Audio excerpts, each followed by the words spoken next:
Hola, muy buenos días. Esta mañana vamos a explicar el teorema de Norton, que viene a ser un tema del curso de Ciencias Eléctricas y Circuitos Electrónicos. Tenemos como docente al ingeniero Walter Zabaleta Neira y mi persona, que es León Sánchez Cristian Ronaldo. Vamos acá nosotros a explicar el teorema de Norton, que viene a ser, como observamos acá, vemos un circuito que cuenta con una fuente de voltaje y una fuente de corriente. Y tenemos resistencias, para la cual nosotros vamos a hallar el equivalente, que vendría a ser la corriente de Norton, la resistencia de Norton, y que van a estar en paralelo con la resistencia de carga que nosotros vamos a hallar. Para esto tenemos que seguir las siguientes características: que para hallar la resistencia de Norton, las fuentes de voltaje se van a cortocircuitar. Por ejemplo, acá tenemos la fuente de voltaje, se va a cortocircuitar. Las fuentes de corriente se abren y la resistencia de carga se abre. Y para la corriente de Norton nos dice que la resistencia de carga en el circuito se debe cortocircuitar. Para mejor entendimiento vamos a aplicar un ejemplo en el cual nos piden calcular la corriente I4, el voltaje 4 y la potencia 4, que es la resistencia de carga, que son 4 ohmios. Tenemos acá el circuito antes mencionado y siguiendo las características, vamos a decir que las fuentes de voltaje se van a cortocircuitar. La fuente de voltaje de 6 voltios se va a cortocircuitar, como observamos acá.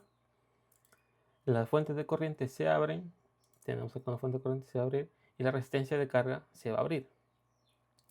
Y para esto vamos a nosotros hallar la resistencia de Norton, que va a ser la suma, como están en serie, de la R3 con R6, va a ser resistencia de Norton, son 9 ohmios.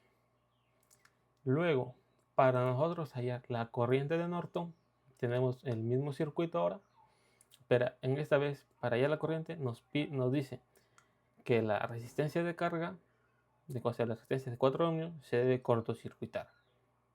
Entonces, vamos a dibujar de nuevo, pero en este caso, ya solamente vamos a cortocircuitar la resistencia de carga. Y ahora sí, observamos que tenemos acá una corriente de 0,5 amperios, la cual se va a dividir en I1 y N, que es la corriente Norton, la cual va a ser la misma. Entonces tenemos como dato que la corriente total que pasa por esta malla es 0,5 amperios. Tenemos la resistencia 3, que son 3 ohmios, la resistencia 4, que son 6 ohmios. Y ahora sí, nosotros para hallar la corriente de Norton, va a ser la multiplicación de la corriente total por la división de la resistencia 3 entre la suma de la resistencia 3 más resistencia 4.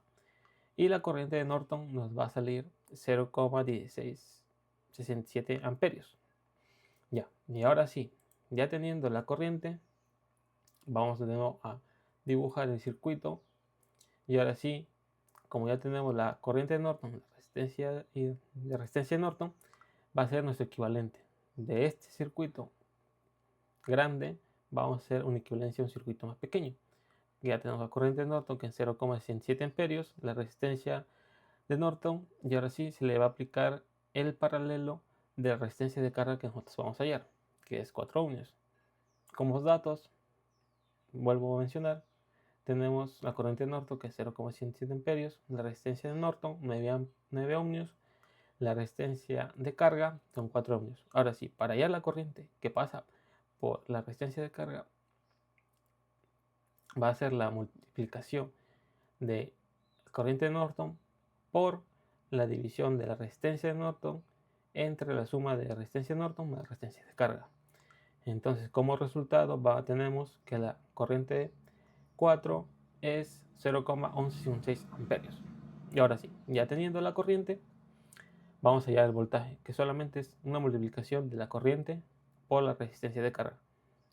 El voltaje nos sale 0,465 voltios, que pasa por acá.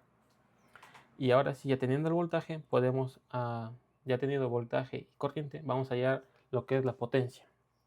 La potencia solamente es la multiplicación de la corriente al cuadrado por la resistencia de carga. Y tenemos como resultado que la potencia que pasa por resistencia de carga es 0,0535 watts. Entonces, para concluir sobre el teorema de Norton, nos dice que este teorema nos ayuda a simplificar circuitos eléctricos complejos en una fuente de corriente equivalente y con una resistencia en paralelo. También en el video que nosotros hemos observado, para nosotros hacer este trabajo, nos explican de forma clara los pasos para hallar la corriente de Norton que se va a cortocircuitar y la resistencia equivalente que se va a hallar anulando las fuentes internas. En este caso se va a anular la fuente de 6 voltios y la corriente que es 0,5 amperios. También evidenciamos que la equivalencia con el teorema de Thevenin, mostrando que ambos métodos son intercambiables según convenga el análisis.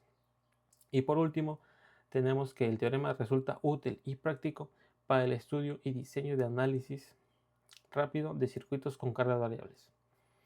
Eso es todo. Muchas gracias.